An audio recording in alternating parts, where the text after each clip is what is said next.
Yo guys, apa kabar semuanya? Lihat, gue udah sama Bro Hussein, berarti tahu dong kita mau ngapain? Kita mau nyobain performa kamera 4 HP flagship jagoan yang rilis di tahun 2022 ini. Kalau dulu tuh bro, K2G masih mau ngebattlein kamera A, B, dan C, lalu pick satu winnernya. Tapi gue rasa makin kemari tuh kamera HP flagship tuh udah betul-betul bagus semua gitu loh. Gue setuju banget. Hampir semua kamera HP flagship itu sekarang udah sangat bagus. Jadi yang lebih penting menurut gue tuh karakter dari masing-masing kamera itu, betul. Experience kita pakainya seperti apa, sama ya hasil akhir yang paling penting, Mas. Setuju, itu yang pengen kita sharing sama kalian semua hari ini. Buat kalian yang mau tahu detail mengenai spesifikasinya, semuanya akan gue taruh di deskripsi. Oke, sebelum mulai gue mau info kalau biasanya kita kamera battle atau ngebahas kamera, kita shot divisionnya itu kita bagi berdasarkan scene-nya. Iya, atau kategorinya kayak gimana. Sekarang kita akan bagi kategorinya itu by handphone. Iya, handphone masing-masing karakternya seperti apa, experience-nya seperti apa. Dalam hal ini kita punya Xiaomi 12S Ultra, kemudian ada Vivo X80 Pro, Oppo Find X5 Pro, dan juga Xperia One Mark IV. Yes. Oke. Sebagai disclaimer, semua judgement kita berdasarkan kondisi seperti yang ditampilkan. Mungkin banget hasil bisa berbeda pada kondisi yang berbeda juga.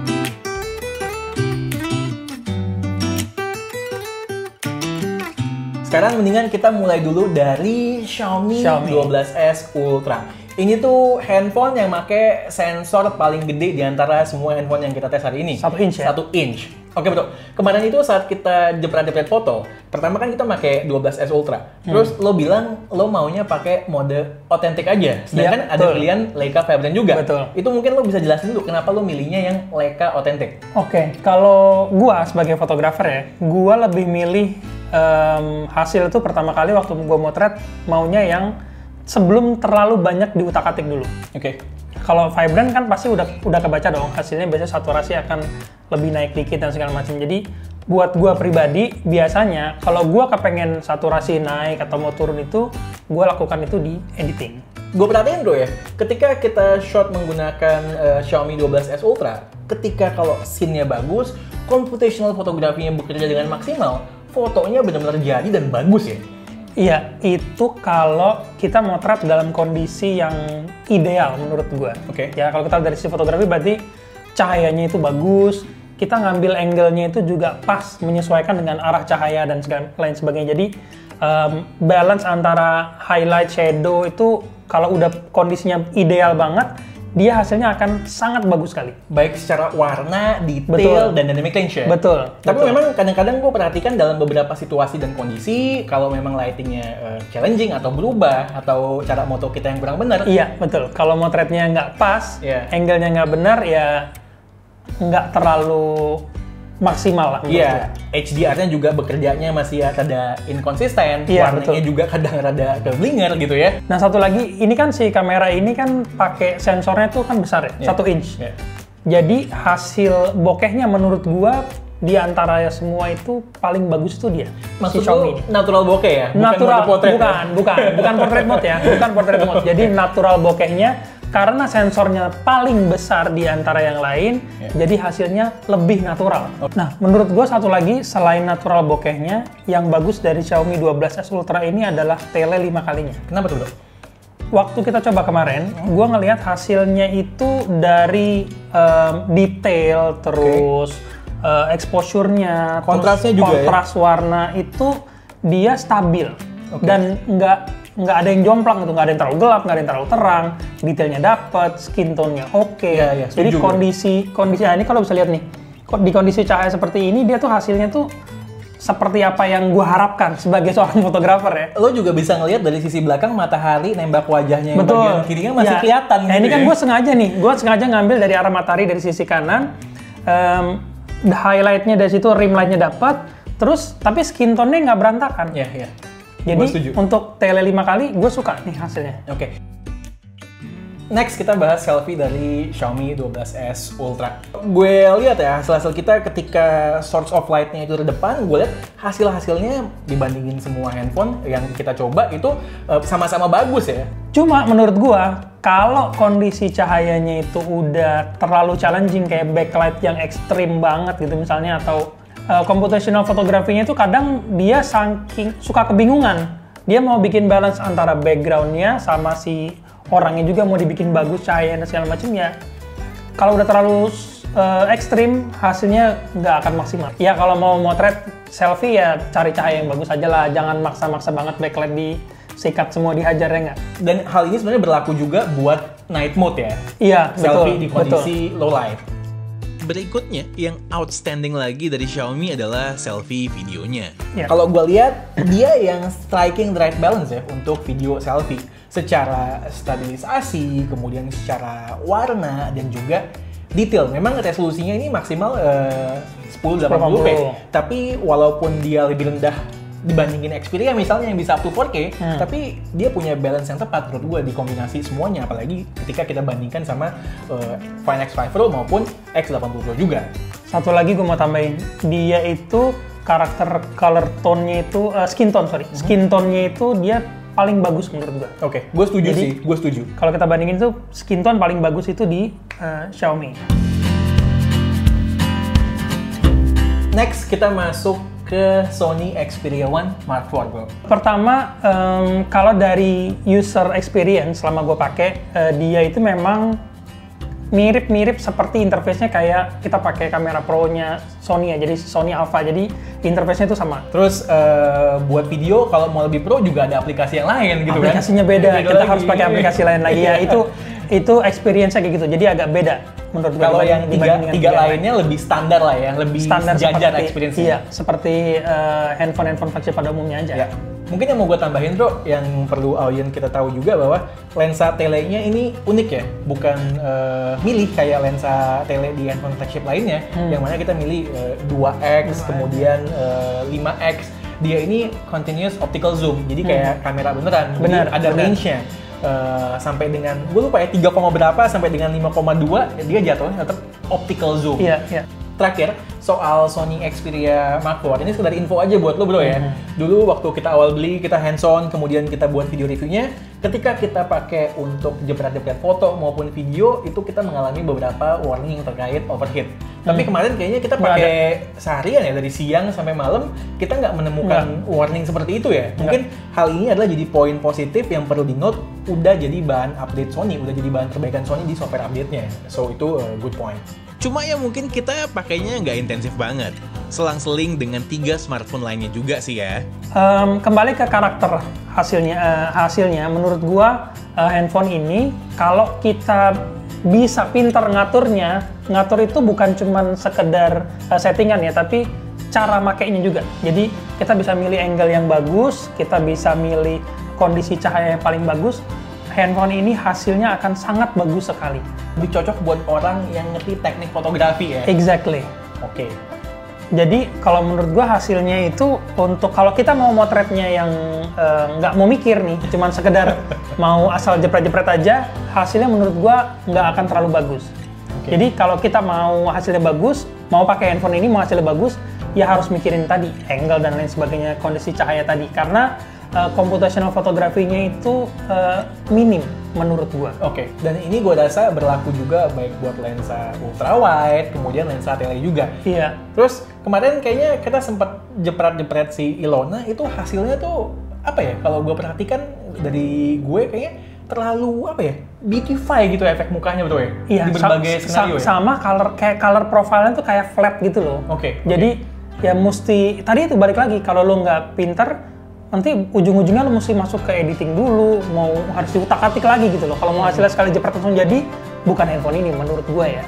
Sebenarnya yang lu ngomongin ini terbukti juga ya, ketika kita pas malam itu kita coba jepret Sony dengan mode auto atau mode basic itu, kita compare dengan manualnya si Ilona yang dibawa lighting malam-malam. Betul. Itu berbeda jauh ya. Begitu pakai manual hasilnya lebih bagus kan? Iya, hasilnya lebih signifikan. bagus. Iya, benar. Karena ya autonya ya nggak terlalu pinter menurut gua. Masih omongin dari tadi yang hasil diperlihatkan dari Sony, kayaknya gua rasa dia punya problem yang cukup signifikan adalah dia tuh kan auto detect muka ya, kemudian kena proses. Tapi dia ngebalance brightness-nya itu berdasarkan muka, bukan berdasarkan scene secara general. Jadi kelihatannya itu betul-betul apa ya, ngangkat banget gitu semuanya. Kalau di fotografi itu biasanya metering-nya itu berdasarkan muka. Metering exposure-nya itu dia yang dicari pertama mukanya dulu. Jadi metering-nya di situ. Makanya jadi mungkin yang lainnya kelihatan mukanya jadi lebih terang atau segala macam tuh karena itu menurut gua ya. Oke, Kalau misalnya kita ngomongin video, si Sony ini menurut gua in general hasilnya bagus. Hasilnya bagus. Singkatnya lebih natural hasilnya. Mungkin yang striking di gue, detailnya juga kelihatan nggak proses, bro. Iya, memang. Proses, memang. Detail gitu loh. Memang itu kan karakter dari dia kan memang less proses. Kalau stabilisasi expected lah ya. Iya, kalau udah kelas itu segini 4K 30 fps ya pasti stabil dan bagus, ya kan. Mungkin yang mau gue tambahin yang gue sedikit terkejut gitu kan, gue ngeliat hasil video selfie-nya itu kok gue lebih suka ya ketimbang X80 Pro maupun Oppo Find X5 Pro. Karena nggak terlalu banyak processing-nya. Iya, yang lebih warnanya lebih natural, lebih stabil, dan dia juga bisa sampai 4K. Memang ada efek dari flare-nya itu ya, flare-nya yang kondisi backlight begitu ya kelihatan di situ. Dan mungkin yang kita hampir kelupaan bro, buat Sony Xperia One Mark IV ini dia nggak punya dedicated night mode. Jadi memang di situasi low light, pencahayaan yang kurang, dia performanya kurang ya. Tapi seperti yang lo bilang tadi, memang kita sempat bahas bahwa ketika di low light pun dia secara warna itu nggak kelihatan proses, bener ya? Bener. Ini memang handphone ini memang nggak terlalu banyak processing ya memang. Ori-nya itu masih dapat. Iya benar. Oke. Sebelum kita lanjut ngebahas performa kamera smartphone yang berikutnya, gue mau share dulu soal provider serba digital yang gue pakai untuk memenuhi kebutuhan gaya hidup digital gue. Layaknya HP flagship yang menawarkan kemampuan kamera yang keren-keren, LiveOn by XL Axiata juga menawarkan experience berinternet lia yang enggak kalah keren-keren pula. Di LiveOn nggak ada istilah kuota dipecah berdasarkan kategori tertentu, sosmed lah, streaming lah, dan lainnya. Kuota kita di-treat selayaknya satu kumpulan kuota yang super besar. Mau dipakai ngapain aja, terserah kita. Nggak ada juga limit by aplikasi, waktu, jaringan, dan kecepatan. Asoy. Selama pakai LiveOn, kuota gue nggak pernah angus loh. Soalnya dikala kuota gue masih nyisa, akan otomatis terakumulasi ke bulan-bulan berikutnya sampai dengan 1000 GB. Karena LiveOn punya fitur yang namanya data rollover. Ini yang gue cari. Kemudian di saat kuota ludes, gue juga nggak perlu takut nggak bisa beli paket buat lanjut TP-TP di jagat internet. Karena kita bakalan dikasih kuota darurat sebesar 3 GB di sikon ujung tanduk seperti ini. Langsung aja gas, mulai dari beli sampai go live, prosesnya online guys. Yang ngelayanin kita juga manusia beneran, bukan AI atau bot. Komunikasi jelas jadinya. Langsung aja ya, sikat LiveOn PowerGo 20 GB. Linknya udah gue taruh di deskripsi. Jangan lupa, setelah pilih paketnya, masukin kode referral yang ada di layar berikut ini. Share juga ya, kesan pesan kalian menggunakan LiveOn. Oke, next kita bahas Vivo X80 Pro. Handphone yang lama gue pegang masih sampai sekarang buat jadi kamera atau handphone foto-foto gue. Bro, gimana nih Vivo X80 Pro? Karakter dan experience-nya menurut lo? Pertama, motret pakai ini gue pilihnya yang natural ya? Natural, oke. Iya. Lalu untuk hasilnya in general menurut gue bagus. Untuk orang-orang awam biasanya kalau yang buat yang mau langsung posting langsung di sosmed dan lain sebagainya, hasilnya itu udah bagus. Jadi computational fotografinya dia langsung diproses dan langsung jadilah menurut gua. Mungkin saturated, vivid, iya, tajam. Ya, Vivo X80 Pro ini menurut gua handphone yang benar-benar mengandalkan computational fotografi. Jadi kita mau pakai mode apapun, hasilnya itu akan selalu pleasing. Oke. Tapi handphone yang kameranya itu menghasilkan output eye pleasing, gua rasa nggak sempurna dan masih ada beberapa poin yang harus jadi bahan improvement. Yang pertama, kita bisa mulai dari tele 5 kalinya dulu, bro. Ya, tele 5 kalinya kalau gue lihat, pertama di skin tone, itu di wajah itu terlalu proses, jadi kayak rata. Oke. Terlalu rata. Terus detailnya juga berkurang. Kita bisa lihat mungkin di rambut dan segala macam itu kayak terlalu banyak processing menurut gua. Dibandingkan beberapa handphone lainnya juga. Dibandingkan dengan yang lainnya, betul. Kalau night mode itu justru kayak kebalikannya tele 5 kali tadi. Oke. Justru detailnya terlalu banyak di boosting menurut gua. Terlalu sharp juga ya? Terlalu sharp. Oke. Terlalu sharp. Masalah skin tone tapi bukan soal detail, kayaknya ada isu sedikit juga di video gue lihat. Kok kayak gue lihat apa ya? Ketika gue lihat video dari Vivo X80 Pro, skin tone si Ilona itu ya dia emang putih sih, tapi di Vivo X80 Pro itu kelihatan dari muka sampai kaki semua tuh kayak dibedakin semua gitu loh. Rata ya? Iya, rata gitu loh. Itu kenapa bro? Sama, ya itu tadi processing tadi menurut gua. Oke. Processingnya agak sedikit berlebih di situ. Oke, yang paling penting juga ya, handphone kayaknya kalau udah belasan juta, flagship gitu kan, kayaknya kalau kamera selfie-nya itu nggak stabil, sangat-sangat kurang. Itu yang paling noticeable kekurangan utama dari kamera video selfie di Vivo X80 Pro. Kalau 1080p aja nggak masalah, tapi kalau stabil kan masih lumayan. Iya, betul.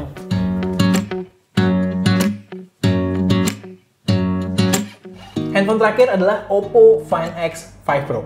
Cuman sebelum kita bahas bro, ada beberapa hal yang perlu gue sampaikan informasi juga buat lo dan buat audiens ya kan. Di antara 4 handphone yang kita bahas hari ini kameranya, ada 2 handphone yang menggunakan dedicated imaging chip. Yang pertama adalah yang sebelum ini kita bahas, Vivo X80 Pro itu pakai V1 Plus chip dan juga Oppo Find X5 Pro menggunakan Mari Silicon chip. Dari kesemua handphone yang kemarin kita coba itu, gue bisa bilang secara personal ya, berdasarkan experience gue, kayaknya gue paling cocok itu sama Oppo Find X5 Pro ini. Oke, kenapa? Karena selama kemarin gue coba itu, hasilnya itu lebih mengarah ke apa yang pengen gue achieve. Jadi saat gue mau bikin foto sesuatu itu, hasilnya itu sesuai dengan apa yang ekspektasi gue. Mungkin lo bisa tebak, lo bisa predik hasil fotonya dari scene ke scene dan lensa ke lensa akan seperti apa ya? Iya, dan in general tuh dia hasilnya juga cukup stabil. Konsisten? Jadi konsisten, lebih konsisten di semua lensa yang dia punya. Oke. Nah, konsistensi yang gue maksud itu, gue ambil contoh waktu kita motret di Cafe Batavia itu yang kondisi indoor dan backlight. Backlight yang ada kaca-kaca, nggak ada Iya, kesana yang gitu ada ya? kaca betul. Nah, waktu ngambil itu, kalau kita bandingin sama yang lain ya, Sony itu dia semua gelap. Oke. Terus Xiaomi dia terlalu ngebus depan dan belakangnya. Jadi kayaknya HDR-nya terlalu berlebih lah menurut gue ya. Oke. Nah, sementara kalau satu lagi Vivo Vivo X80 Pro nggak separah Xiaomi ya, tapi masih lumayan lah, berasa lah computational photography berasa. Nah, prosesnya masih ada berasa. Nah, menurut gua ekspektasi yang gua harapkan yang paling sesuai adalah dari Oppo Find X5 Pro. Oppo Find X5 Pro itu balance-nya menurut gua pas. Oke. Jadi antara highlight dan shadow-nya, bayangan gua kalau gua motret dalam kondisi cahaya seperti itu, ya seperti itu hasilnya. Terekspos pada porsinya gitu ya? Iya, betul. Jadi dengan kondisi cahaya seperti itu ya hasilnya memang gua pengennya akan kayak gitu loh. Next kita bisa bahas performa dari Oppo Find X5 Pro di kondisi low light dengan night mode bro. Ini mungkin kita ambil contoh yang di luar yang duduk di kanopi ya. Mungkin itu yang menampilkan perbedaan yang paling bisa terlihat ya. Kenapa bisa begitu hasilnya? Oke, gue mau kasih note sedikit di sini. Jadi kondisi saat itu adalah key light yang mengarah ke modelnya itu memang warnanya itu lightnya itu warm banget. Oke. Jadi makanya skin tone-nya kelihatan lebih warm dan mungkin ke arah merah kalau di situ dibandingin sama background-nya yang lebih cool. Museum Fatahillah yang putih. Iya, museumnya putih dan juga lampu-lampu yang di sekelilingnya itu warnanya juga putih. Jadi memang kelihatan agak jomplang, tapi sebenarnya kondisi aslinya itu memang seperti itu. Computational photography dia nggak maksa. Lo bilang lo prefer sama konsistensi Oppo Find X5 Pro, tapi bukan berarti nggak ada ruang buat improvement dong. Tetap ada beberapa poin yang harus jadi catatan. Mungkin dari yang tadi kita udah sebutin juga ya kan, lens satelitnya cuman 2 kali, ya kan, jadi nggak bisa lebih dekat lagi framingnya, ya kan, dibanding 3 handphone lainnya. Itu jadi catatan penting. Ya, kalau ada lensa periskop bakal lebih keren lagi. Pasti. Ya kan?